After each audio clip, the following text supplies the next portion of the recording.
dedicarme a lo que me han invitado, que es compartir la palabra del Señor.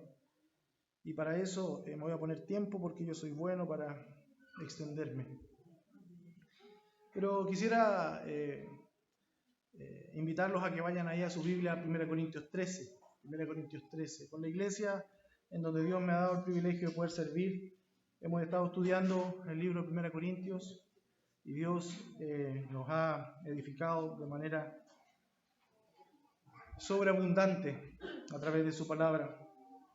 Y no quisiera, antes de enfocarme en el texto de esta mañana, que principalmente es del versículo 8 al 13, pero el pastor leyó del 1 al 7, y ese también obviamente lo voy a pasar, pero de manera un poco más somera. Pero sí me quisiera enfocar en la segunda parte del capítulo 13. Muchos dicen por ahí que el capítulo 13 es como un poema al amor. Muchos dicen también que el capítulo 13 habla del amor. Pero la verdad, las cosas, hermanos, es que no está hablando del amor. Está hablando acerca de los dones. Y si usted se fija en el capítulo 12, haciendo una breve ojeada del capítulo 12, usted puede darse cuenta que el apóstol Pablo comienza en el verso 1 diciendo: en cuanto a los dones espirituales, no quiero, hermanos, que sean ignorantes. Por cierto, yo voy a predicar con la Biblia de las Américas, la Nueva Biblia de las Américas. El pastor me dice que la usan también acá, así que espero que no les cause confusión. Pero el apóstol Pablo comienza a hablarle de los dones y les llama a que no sean ignorantes, les recuerda de dónde habían sido salvos, ¿cierto? De esos ídolos a los que ellos los arrastraban y eran arrastrados. Le habla luego de la diversidad de dones que son administradas por el Espíritu Santo, que son ministrados por el Señor Jesucristo y que son otorgados en poder por Dios. Y así comienza a desarrollar el tema de los dones, hablando de algunos también que no consideraban ser parte de la iglesia porque no tenían tal o cual don. Algunos decían: porque no soy mano, entonces no soy parte del cuerpo. Otros decían que no necesitaban del cuerpo, y ambos estaban en un error, porque la verdad que el cuerpo de Cristo es necesario, y no porque yo no sea o no tenga el don que quiero, no soy parte de ese cuerpo.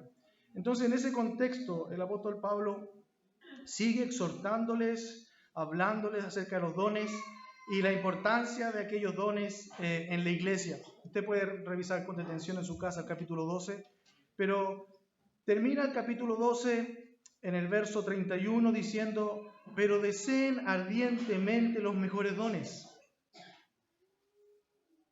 y aún yo les muestro un camino más excelente. El apóstol Pablo les comienza a hablar acerca del don más excelente, del mejor don. Y es en ese contexto que el apóstol Pablo les comienza a hablar acerca del amor. Y a lo largo de este hermoso capítulo, que es el capítulo 13, que para algunos eruditos, como les dije, era un poema de amor, podemos observar cuán inútiles son los dones ejercidos en un cuerpo sin el mejor de los dones, que es el amor. Solamente es necesario observar cómo termina el capítulo 12, ¿cierto? En donde el apóstol Pablo se explaya, ¿cierto?, con los dones dados al cuerpo para la edificación del cuerpo. Y ese camino más excelente es el capítulo 13. Y es así como en los versículos 1 al 3, que ya se les dio lectura anteriormente, el apóstol Pablo comienza diciendo que si tuviera el don de lenguas, es decir, el don de poder hablar todos los idiomas, y si pudiera hablar además las lenguas angelicales, el idioma de los ángeles, dice, y esto quiere decir que puede él ejercer en el cuerpo de Cristo el don de lenguas sin ser conducido o sin ser impulsado por el amor. Dice: he llegado a ser algo molesto en lugar de algo provechoso. Fíjense que si tú puedes hablar todas las lenguas, si tú pudieses hablar todos los idiomas, si tú pudieses hablar inclusive en el idioma angelical, pero no lo ministras con amor, llegas a ser un ruido molesto. La ausencia del amor, a pesar del don, coloca al que lo usa al mismo nivel de un bronce que al ser golpeado emite un sonido incluso que llega a ser molesto. Ustedes están escuchando mis palabras el día de hoy. Ustedes están viendo un don en ejercicio. Pero si este don yo no lo ministro con amor, va a ser un ruido molesto, tanto a ustedes como a Dios. O también en una segunda comparación que el apóstol Pablo usa aquí, como un címbalo tocado sin orden alguno, un címbalo que retiñe, dice, que molesta los oídos del que percibe ese sonido. Es algo estridente, algo molesto. Y en ambos casos busca ejemplificar el uso del don con un simple sonido molesto. Y cuando habla aquí de resuena, un sonido que resuena, está hablando de hacer un ruido fuerte. Es como la palabra de donde viene la palabra eco. Es un eco molesto. De manera que el creyente que usa su don sin amor es un eco de los que producen ruidos molestos para la gente. Es como el sonido del gong. Ustedes han visto ese metal de bronce grande que yo nunca lo he visto en persona, pero uno lo ve en videos y es un sonido fuerte. Un gong, ¡pah!, que uno lo deja quizás hasta sordo. Y agrega el verbo retiñe, que es una palabra griega que describe el tañido continuo, fuerte y áspero de un timbal. Como gritos, como alaridos, como chillidos. Eso viene a ser todo aquel que usa el don de lenguas sin amor. No voy a entrar en el tema del don de lengua, yo sé que su pastor los ha instruido en eso. Bien sabemos que el don de lengua no está vigente, luego más adelante vamos a ver un argumento bíblico de que no está vigente, pero con esto lo que el apóstol Pablo está dando a entender es que sin amor todo lo que se diga, ya sea en el uso estático del don de lenguas, ya sea en la más elocuente exposición de la palabra de Dios, no es otra cosa que un ruido vacío, que un ruido inútil. Y fíjense que la lección es impactante. Cuando un creyente ministra sin amor, su ministerio es un ruido molesto, primeramente a Dios y segundo a los creyentes. Muchos de nosotros procuramos tener el mejor don. Muchos de nosotros queremos ser profetas, muchos de nosotros queremos predicar, pero si tú ejerces tu don sin amor, no vas a hacer más que un ruido molesto. Dice John MacArthur: las más grandes verdades anunciadas en la forma más brillante se quedan cortas si no se dicen con amor. Aparte del amor, aún el que habla la verdad con elocuencia sobrenatural termina que no es otra cosa que puro ruido. Qué triste. Muchas veces ministerios florecientes que no son ministrados con amor terminan siendo nada más que un ruido molesto. Pero agrega otra cosa el apóstol Pablo en estos versos, en los primeros versos, en el versículo 2 principalmente. Dice: si tuviera el don de profecía y entendiera todos los misterios y entendiera todo el conocimiento, y si tuviera toda la fe. Yo creo que esa es la máxima de todos nosotros, ¿cierto? Poder tener don de profecía, poder entender todos los misterios de Dios, poder entender todo el conocimiento y a la vez tener toda la fe. Cuando habla de profecía, está hablando acerca de lo que Dios comunica y revela a través de sus misterios, que es un don fundamental para el establecimiento de la doctrina y para la escatología bíblica de la iglesia. Recordemos que el apóstol Pablo en ese minuto estaba revelando misterios a la iglesia. El canon no había sido cerrado por completo, por lo tanto, él habla de aquellos que podrían entender todo lo que Dios iba a revelar. Y cuando habla de conocimiento, está hablando acerca de ese don que permite la enseñanza y que permite también la aplicación de todo ese misterio comunicado a los profetas. O sea, si tú entendieses todos los misterios y pudieses aplicarlos y enseñarlos a la congregación. Pero además agrega que si tuvieses toda la fe, al punto de que capacita al que tiene la fe de poder realizar milagros más grandes, como trasladar un monte de un lugar a otro. Pero si todo eso lo practicas sin amor, dice: nada soy. Se reduce a nada. Y lo impresionante, hermanos, que el apóstol Pablo aquí no dice que tu ministerio se va a ver disminuido porque no tienes amor. Tu impacto va a ser disminuido porque no tienes amor. Lo único que dice es: no es nada. No eres nada. No sirve para nada. Eres anulado completamente. A lo tercero que agrega el apóstol aquí en el verso 3, cuando dice: si fuera un filántropo, ¿cierto? Dando toda mi riqueza en el tiempo para mantener a los pobres, o inclusive se entregara él mismo al punto de morir por los necesitados, siendo quemado. Y cuando habla de dar todos sus bienes, hermano, está hablando acerca de la máxima de ser generoso, el desprendimiento máximo, esa liberalidad máxima posible, y que consiste en la entrega total de sus bienes, de todo lo que posee, de manera progresiva para dar de comer a los pobres. Ese verbo da a entender de que era una progresión. Tú planificas tus bienes para alimentar a los pobres. Es similar a lo que se le pidió al joven rico. Anda, vende todo lo que tienes y dale a los pobres. Y luego sígueme. Entonces, dar parcialmente los bienes para atender las necesidades de los pobres es lo que precisamente ocurrió allá en la iglesia primitiva en Hechos 4:34. Pero además el apóstol Pablo agrega algo. No solo dice que si él diera todos sus bienes, sino que además dice si entregara mi cuerpo para ser quemado. Y esa es la máxima expresión de entrega personal. O sea, nosotros, hermanos, nos negamos a un sueño rico el día domingo, nos negamos a comodidad, nos negamos muchas veces en lo económico, damos de nuestros bienes, pero el apóstol Pablo agrega algo más. Si yo me entregara en sacrificio para ayudar a los demás, esa máxima expresión de entrega personal, Pablo habla acerca de dar el cuerpo para ser quemado. Entregar el cuerpo es sinónimo de dar la vida. Pudiera, como algunos piensan, referirse inclusive al ser muerto por el fuego. Ese es el mismo significado que vemos en el caso, por ejemplo, de los compañeros de Daniel, en Daniel 3:28. Usted lo puede revisar ahí.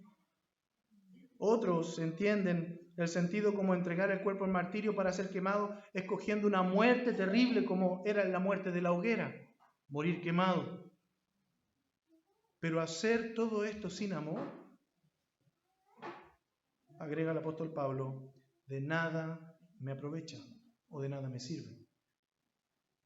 Y fíjense, hermanos, que todo este escenario idílico de los dones en un creyente sería semejante, por ejemplo, al día de hoy, si existiera un gran teólogo que sea preciso en su análisis perfecto de las Escrituras y de aquellas verdades bíblicas sin error alguno en su exégesis y su aplicación sea perfecta al punto de haber dado forma a misterios que por años han sido motivo de división entre las denominaciones, o un misionero que haya conseguido ser reconocido en todo el mundo por su obra excelente, o un pastor de una iglesia local que sea envidiado por la dimensión de su congregación, por el crecimiento de su congregación, dice, de nada sirve. Si estos no están sirviendo con el impulso de Dios, que es el amor, dice, toda su obra, todos sus logros, todo su conocimiento, todo su ministerio, no son absolutamente más que nada. Porque es el hombre actuando y no es Dios a través del hombre. Y fíjense que tras haber presentado lo molesto, lo sin mérito, lo sin provecho, que es servir a Dios con dones sin amor, Pablo les presenta las perfecciones del amor. En los versos del 4 al 7.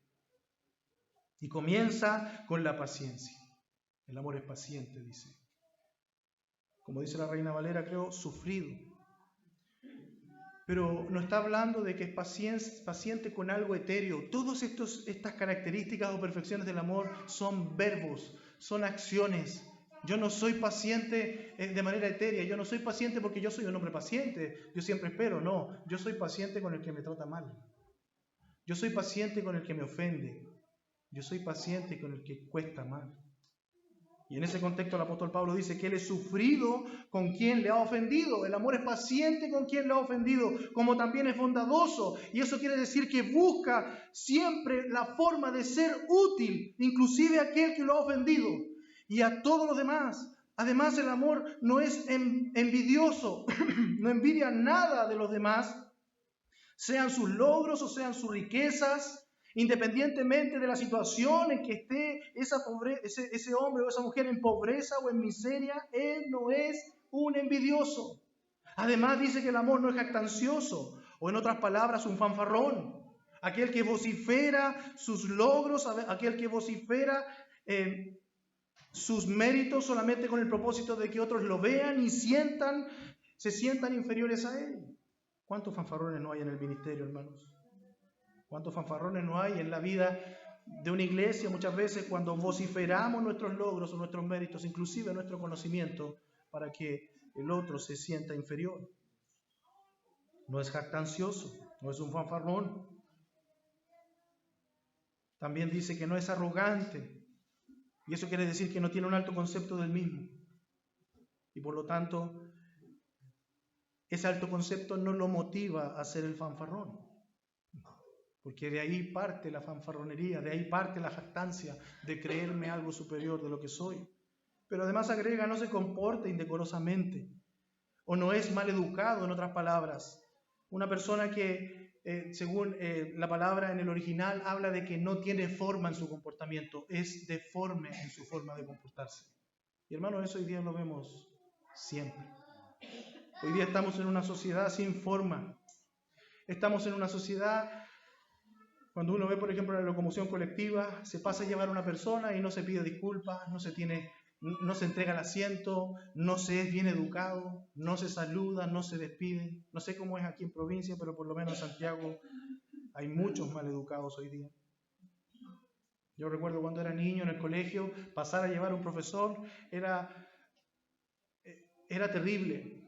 Hoy día uno pasa por entre medio del colegio, hermano, y los alumnos lo empujan, los alumnos golpean, están jugando, no les importa. Pero eso no es tan terrible como ver, por ejemplo, la forma de vestirse de una persona sin forma, no de acuerdo a la forma que Dios estableció. Personas que ofenden a otras. ¿Por qué? Porque viven de acuerdo a una vida deforme. ¿Y sabe usted cuál es el extremo de vivir sin forma o de comportarse indecorosamente? Es lo que nosotros llamamos inmoralidad. Porque el amor busca la edificación del otro, en cambio la inmoralidad busca a través del cuerpo del otro satisfacer mis deseos más bajos. Quien fornica usa el cuerpo del otro para satisfacer sus deseos más viles. Quien ama procura la edificación del otro. Eso es el extremo del comportarse indecorosamente. El amor no es así. El amor busca tu edificación. Y tú, jovencito, jovencita, si hay alguien que te esté pidiendo ser inmoral o tener conductas inmorales antes del matrimonio, piensa bien si el amor de Cristo está morando ahí, porque yo creo que no. Porque el amor espera, el amor busca edificar y no busca usar al otro para los deseos más bajos. Pero además agrega el apóstol Pablo, no busca lo suyo, o en otras palabras, no busca su propio beneficio, sino que busca el beneficio del otro. Además agrega, no se irrita, y esto habla acerca de un enojo repentino ante una ofensa de alguna persona, aquel que explota con alguna ofensa. No es así, no se irrita, no se enoja repentinamente, sino que es templado, es manso. Pero además de ofenderse, agrega, no toma en cuenta el mal recibido. En otras palabras, hermanos, no lleva una cuenta o registro histórico de las ofensas que le han cometido a él. Es una persona que no se enoja de manera explosiva, pero además no lleva un registro de cuántas ofensas le han cometido. No lleva ese registro. ¿Cuántos matrimonios, hermanos, no llevan un registro del cónyuge en cuántas veces le ha ofendido? Eso no es amor. Es que yo las tengo anotaditas. Hermano, eso no es amor. ¿Qué hizo el Señor Jesús en la cruz a través de su sangre? ¿Cuál es la expresión máxima del amor? Es haber limpiado todos nuestros pecados, haber lavado esos pecados. Ya hoy día Dios no nos ve más que con la santidad de su Hijo Jesús. Y yo te pregunto a ti, ¿por qué no eres capaz de perdonar a tu hermano por aquel pecado por el cual Jesús ya murió? ¿Tú eres capaz de llevar cuenta cuando el Señor Jesús lavó ese pecado y lo limpió? Pero nosotros llevamos registro. Todo aquel que lleve registro de las ofensas, el amor de Dios no mora en esa persona. Pero además agrega, no se regocija en la injusticia o no se complace en el pecado, sino que en la justicia. Él quiere la justicia en su vida, quiere la justicia en otros, es decir, si ve pecado en otros, lo que va a hacer es reprenderle, exhortarle, velando por la santidad de él y también de la iglesia. Además agrega, se alegra en la verdad o se regocija en la verdad, y la verdad es la palabra de Dios. Todo lo sufre, dice, toda ofensa la sufre en silencio, y aunque lo hayan ofendido, sigue creyendo, porque dice que todo lo cree, sigue creyendo y sigue esperando, porque además dice que todo lo espera. Sigue creyendo a esa persona que lo ofendió, porque sigue esperando la obra de Dios, porque Dios sigue estando en su trono junto a su Hijo Jesucristo como soberano, y hasta el día que haya aliento en la boca de esa persona, Dios puede hacer la obra en él. Por eso sigue esperando que Dios haga la obra en aquel que lo ofendió. Muchos de nosotros no somos capaces de perdonar a aquellos que nos ofenden, pero tenemos que tener en cuenta que Dios sigue en su trono y su Hijo Jesucristo sigue a su diestra, soberano, gobernando el mundo. Y Él puede hacer la obra en esa persona. Aunque tú veas un caso perdido, Dios puede seguir haciendo la obra. Y muchos de nosotros no perdonamos, muchos de nosotros no actuamos en base al amor. Somos peores que el mismo demonio muchas veces en nuestra forma de pensar. Pero fíjense que el que ama, todo lo cree, todo lo espera y todo lo soporta. Nunca pierde la esperanza de que Dios regenere esa vida. El amor nunca deja de ser. Y así es precisamente como comienza el verso 8. Nunca deja de ser. El amor es eterno. El amor no muere. Y fíjense que es precisamente la manera en que el apóstol Pablo comienza el verso 8 diciendo el amor nunca deja de ser. Y cuando habla de dejar de ser, lo que está hablando desde el original es como algo que cae, es como una hoja que cae a tierra, se marchita y se descompone. Dice nunca, es decir, no habla de frecuencia, no habla de que nunca cae, no, sino que habla de tiempo. Nunca deja de terminar, nunca se marchita, nunca se descompone, es permanente por naturaleza. El amor nunca se acaba. Si alguna vez a ti se te ha acabado el amor o tú piensas que se ha acabado el amor, es que eso nunca fue amor. Fue algo falseado por Satanás que le llaman amor. El amor nunca pasa. El amor no fue dado para circunstancias especiales y temporales. El amor es eterno. El amor es una representación de Dios. Lo que Él es parte esencial de sus perfecciones. Y déjeme decirle, hermano mío, que todos los dones que se mencionan aquí, ninguno es se asemeja tanto a Dios. El amor sí. El amor sí. El amor es una representación de Dios, de lo que Él es su parte esencial, pero los dones no lo son en lo absoluto. Es por esto que Jeremías 31:3 dice, desde lejos el Señor se le apareció y le dijo, con amor eterno te he amado, por eso te he sacado con misericordia.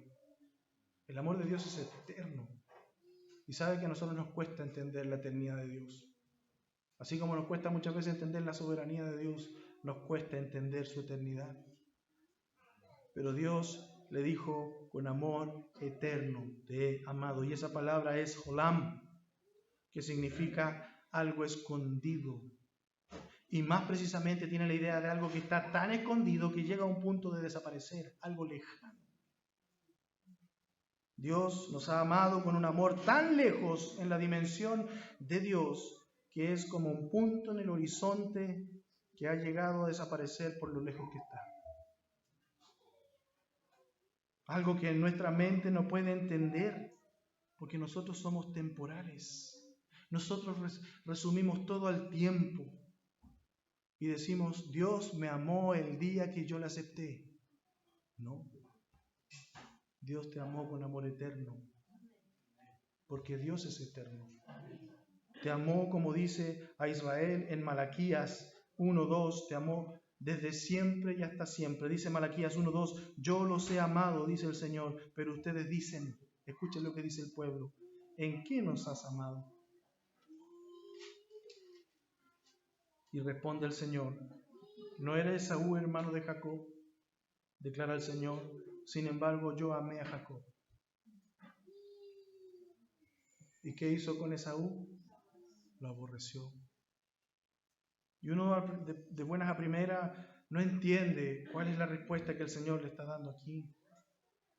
Pero déjeme decirte que Dios amó a su pueblo porque lo escogió. Claramente la pregunta ¿en quién nos has amado? ¿Qué hace el pueblo, cierto?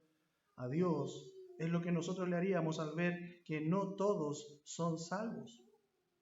Pero la respuesta está en que Dios nos escogió de manera soberana.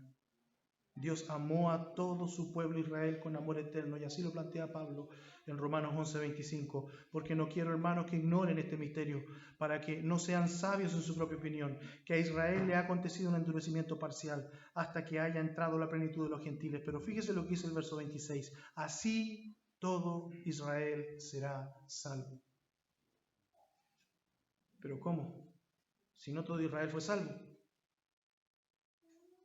Tal como está escrito, el libertador vendrá de Sion, apartará la impiedad de Jacob, y este es mi pacto con ellos cuando yo quite sus pecados. Cuando yo quite sus pecados. En cuanto al evangelio son enemigos por causa de ustedes, pero en cuanto a la elección de Dios son amados por causa de los padres. Porque los dones y el llamamiento de Dios son irrevocables. ¿Sabe? Yo le puedo decir, Dios te ama. Es lo mismo que si yo dijera que yo amo a todas las mujeres y dentro de esas mujeres está mi esposa. No, yo amo solo a una mujer porque la escogí. Ella no se sentiría tan amada si yo amara a todas las mujeres. Eso se llama adulterio. Dios te amó a ti. Dios te miró en la eternidad y dijo, yo amo a Rubén, yo amo a María, yo amo a Pedro. Es tan sorprendente pensar que mi Señor Jesús murió en aquella cruz con mi nombre en su mente y con el tuyo. Es fácil decir que uno ama a la humanidad. Lo difícil es amar al vecino complicado. Lo difícil es amar a aquel que te hace la vida imposible. Dios te amó a ti. Y Dios envió a su Hijo a morir por ti. Y si Dios te está llamando, entonces responde a ese llamado del arrepentimiento y fe. Esa es tu responsabilidad, esa es tu parte en la salvación, porque lo demás ya lo hizo el Señor.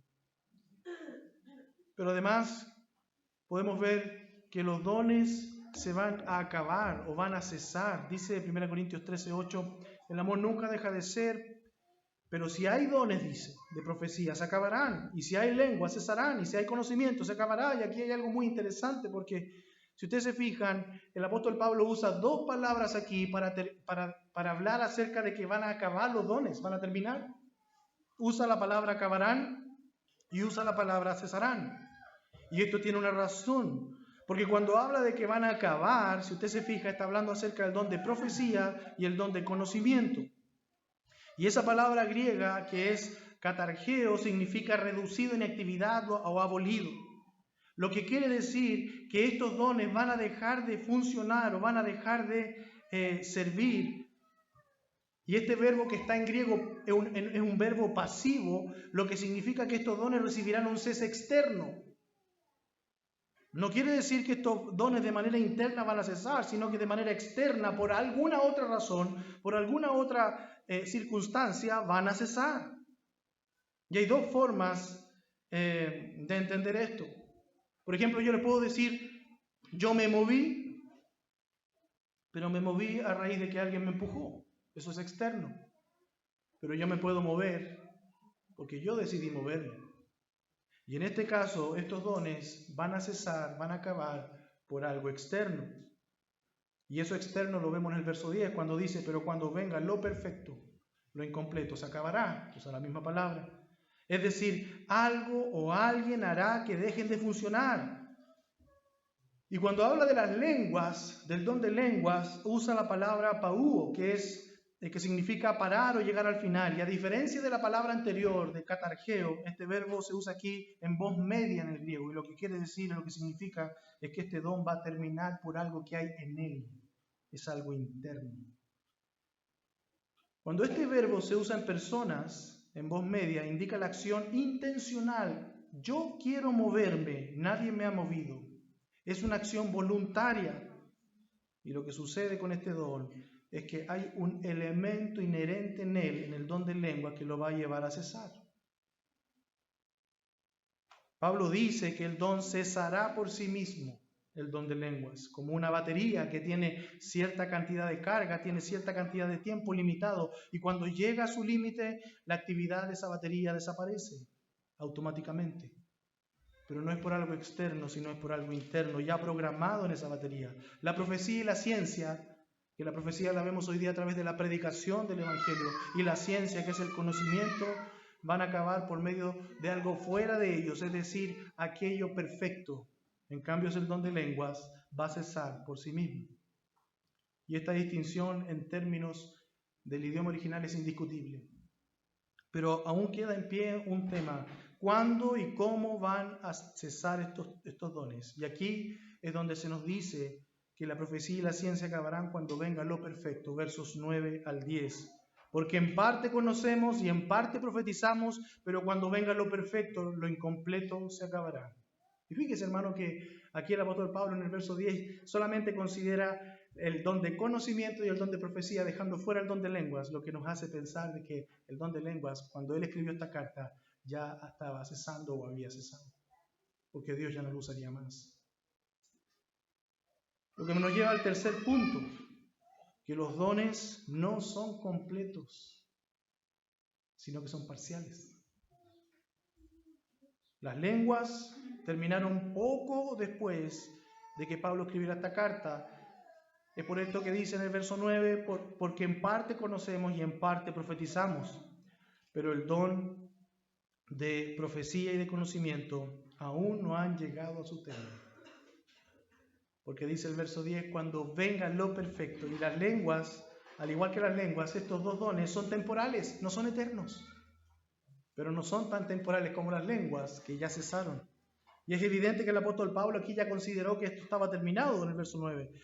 Pero lo que sí hace resaltar el autor en estas palabras es la parcialidad de los dones de conocimiento y el don de profecía. Y recordemos que la iglesia de Corinto, capítulo 12, estaba peleándose por los mejores dones. Ellos pensaban que no eran parte de la iglesia porque no tenían tal y cual don. Ellos querían hablar en lenguas, ellos querían profetizar porque eso era visto en la iglesia. Ellos anhelaban esos dones. Pero el apóstol Pablo les está hablando acerca de un camino más excelente.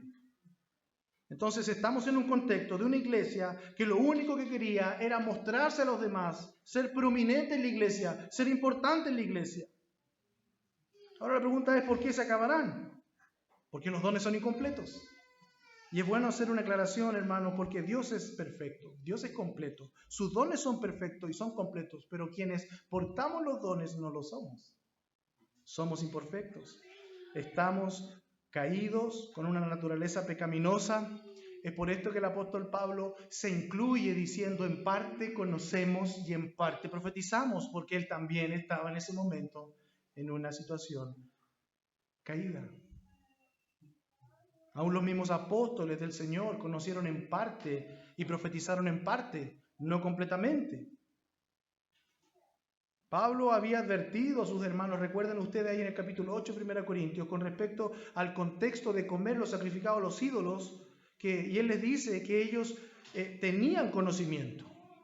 Ellos sabían que podían comer sacrificados a los ídolos porque era carne asada, los ídolos no existen.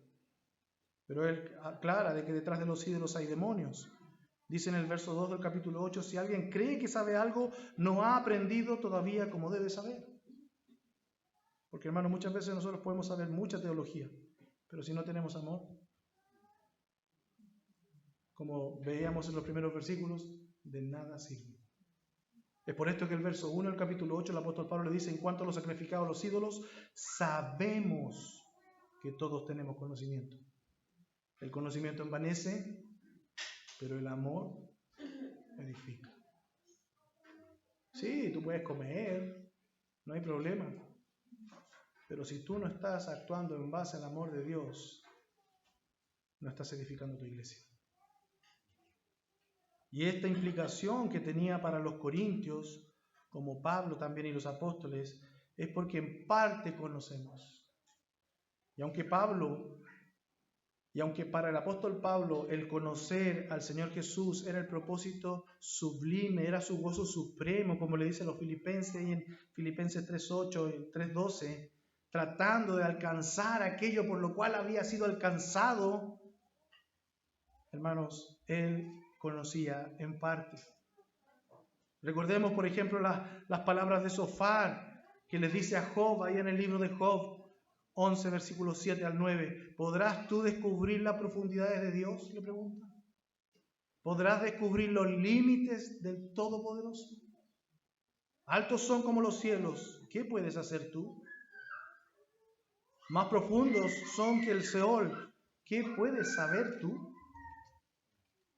Más extensa que la tierra en su dimensión y más ancha que el mar. ¿Qué cosa? Los límites del Todopoderoso. El conocimiento del Todopoderoso. Cuán grande es. Y un poco después Job, en el capítulo 26, declara lo siguiente, verso 14. Estos son los bordes de sus caminos. Y fíjense lo que agrega acá. Y cuán leve es la palabra que de él oímos. Pero su potente trueno, ¿quién lo puede comprender? Fíjense la relación que hace potente trueno con leve sonido. Y esa palabra leve significa un sonido muy bajito. Todo lo que Job conocía de Dios, todo lo que nosotros podemos conocer de Dios, no es más que un leve susurro de Dios. O podemos ver también a David ahí en el Salmo 40, versículo 5, cuando dice, muchos son, Señor, Dios mío, las maravillas que tú has hecho y muchos tus designios para con nosotros. Nadie hay que se compare contigo. Si los anunciara y hablara de ellos, no podrían ser enumerados. Cuán grandes son tus maravillas, cuán grandes tus designios, cuán innumerables. No podrían ser enumerados, no podrían ser escritos. Pero Dios, hermanos, no nos conoce a nosotros como nosotros le conocemos a Él. Él nos conoce completamente. Él nos conoce no parcialmente como nosotros nos conocemos o conocemos a Dios, sino que nos conoce porque somos sus criaturas, somos sus hijos. Él nos amó y Él sabe y conoce los pensamientos de nuestro corazón.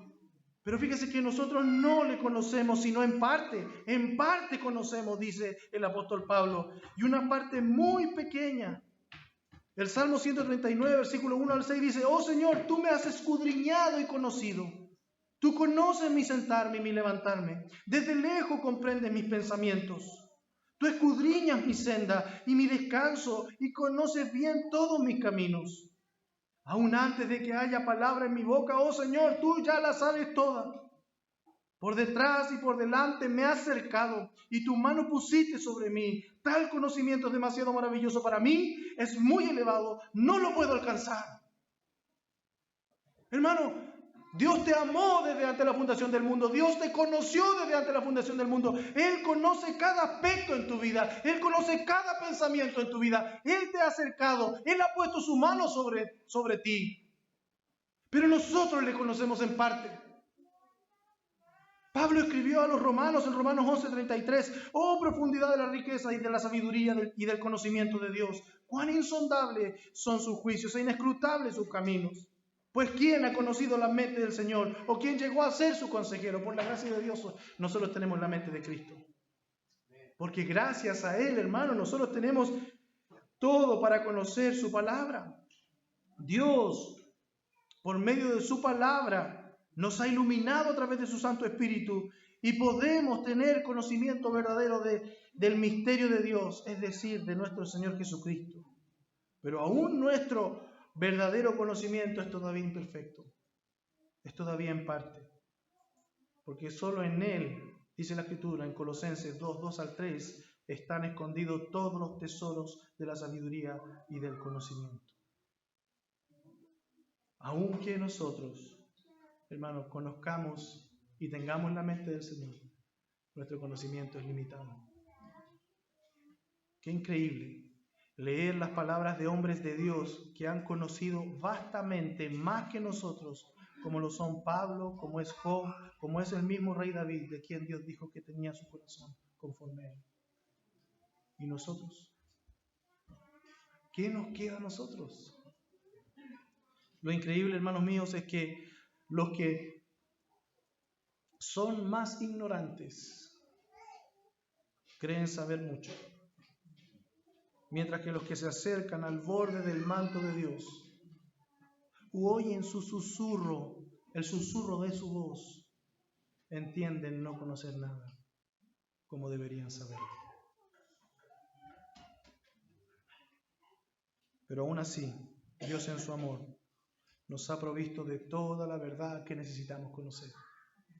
Como dice 1 Juan 5:20, y sabemos que el Hijo de Dios ha venido y nos ha dado entendimiento a fin de que conozcamos a aquel que es verdadero y nosotros estemos en aquel que es verdadero y en su Hijo Jesucristo. Este es el verdadero Dios y la vida eterna. Dios nos ha provisto todo para conocerle.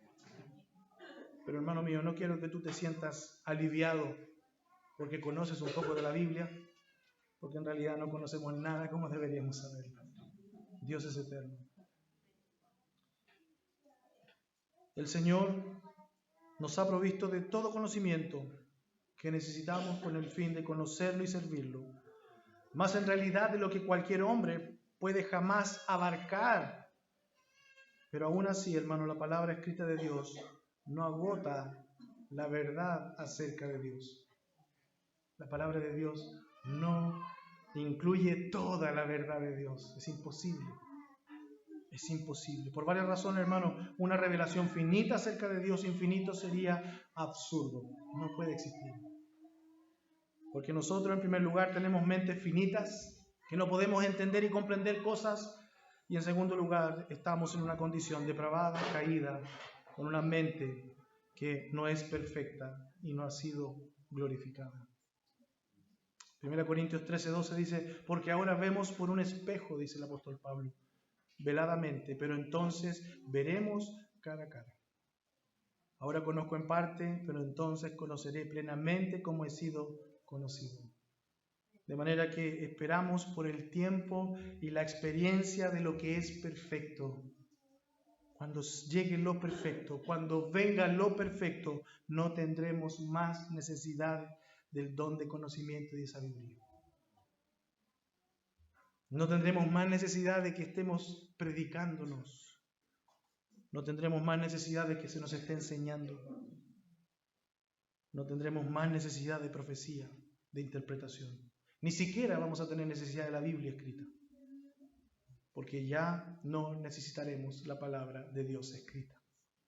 Porque estaremos para siempre en su presencia, en completo conocimiento de su palabra viva.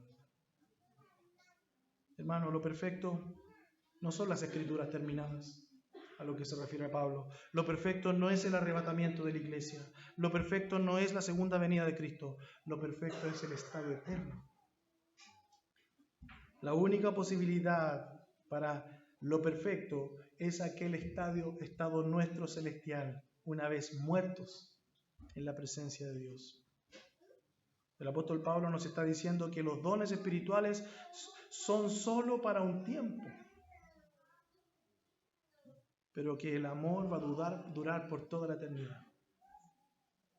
Y la enseñanza es clara, hermano, no es oscura, no está velada, como estamos viendo hoy día todo.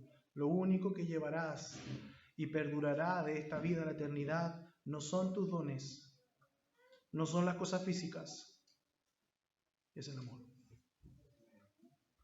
Dice Juan que cuando seamos glorificados veremos a Dios cara a cara, al igual que Pablo en el verso 12. Apocalipsis 21:23 dice, la ciudad no tiene necesidad del sol ni de luna que la iluminen, porque la gloria de Dios la ilumina y el Cordero es su lumbrera. No vamos a necesitar nada más que Él. Y es ahí, hermano, que le conoceremos a Él como fuimos conocidos. Por eso, verso 12 del capítulo 13 dice, porque ahora vemos por un espejo, veladamente, pero entonces veremos cara a cara. Hoy día vemos por un espejo oscuro. Distinguimos cosas, pero ese día le vamos a ver cara a cara. Oh, hermano, qué día más maravilloso va a ser cuando estemos a un instante de morir. Para muchos la muerte es temeraria, da susto, pero para un hijo de Dios es el paso a la gloria, es el paso a lo perfecto, es el paso para que termine todo lo que en parte conocemos y comience el conocimiento pleno. Es el paso para ver a nuestro Señor cara a cara. Es por esto que el apóstol Pablo termina este verso diciendo: ahora conozco en parte, pero entonces conoceré plenamente como he sido conocido, como Dios nos conoce. Ahora vemos por un espejo oscuro, conocemos en parte, pero entonces le veremos plenamente, cara a cara, como hemos sido conocidos. Y hay un punto más que el apóstol Pablo agrega en el verso 11, que es el de un niño.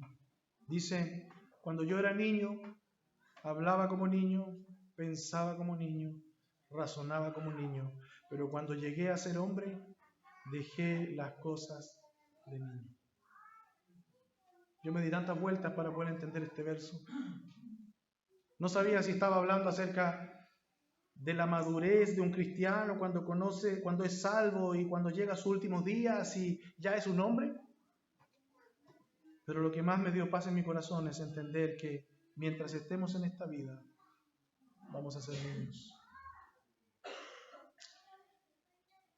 Pablo ilustra nuestra vida aquí en la tierra, viendo de manera velada, entendiendo en parte como un niño. Un niño habla como niño, un niño piensa como niño y un niño razona como niño. Nuestro estado presente es como la de un niño. Yo pienso en el Señor, en Dios Todopoderoso, mirándonos a nosotros desde su trono y diciendo: es mi niño. Aún no entiende, aún no sabe plenamente, pero ya un día llegará a mi lado y entenderá.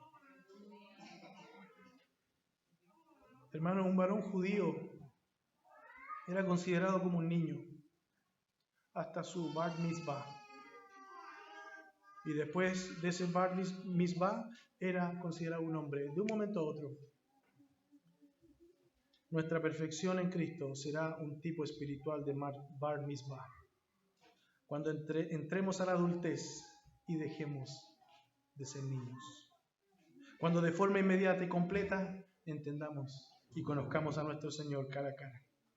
En aquel momento dejaremos todo lo que es de niño, dejaremos toda inmadurez, dejaremos todo infantilismo, dejaremos toda imperfección y todas las limitaciones del conocimiento y entendimiento para que desaparezcan para siempre.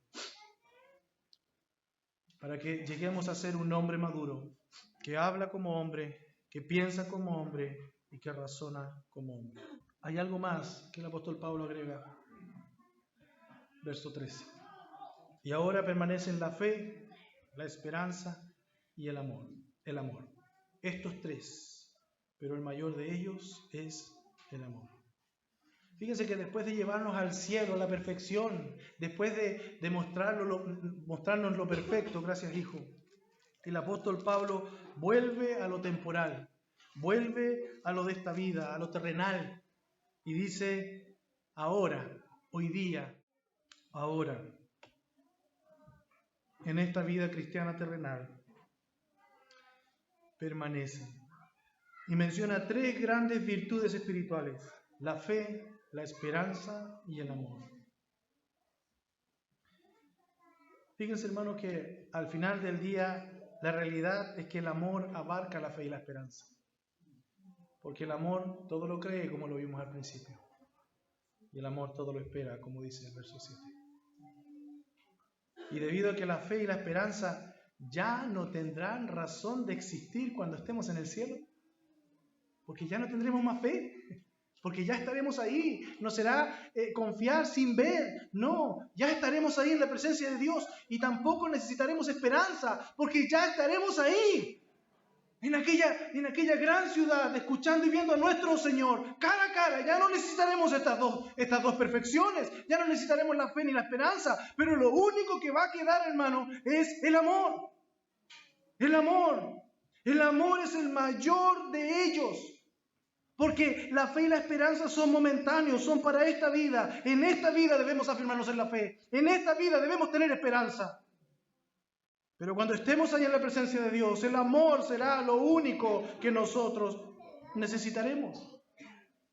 El atributo de Dios en nosotros. El amor es lo más grande, hermano. No solo porque sobrevive a otras virtudes, con todo lo bello y necesario que son las otras virtudes, sino porque es inherentemente mayor al ser semejantes a Dios. Dios no tiene fe, Dios no tiene esperanza, pero Dios sí es amor. Y ese amor ha sido derramado en ti. Como dice 1 Juan 4:8, el que no ama no conoce a Dios, porque Dios es amor. Y si tú en tu vida no tienes amor, si tú en tu vida no ves a través de las perfecciones del amor, el amor en tu vida y hacia los demás, es porque Dios no está en ti. Es porque necesitas correr hacia los pies de Cristo y rogarle a Él que te salve. Porque Dios te está llamando. Los dones, los ministerios, la fe, la esperanza, la paciencia, todos ellos van a dejar de existir un día, porque dejarán de tener propósito y significado para nosotros. En aquel día perfecto, cuando veremos al Señor cara a cara, el amor será para nosotros solo el comienzo. Pero ya los dones no los necesitaremos más.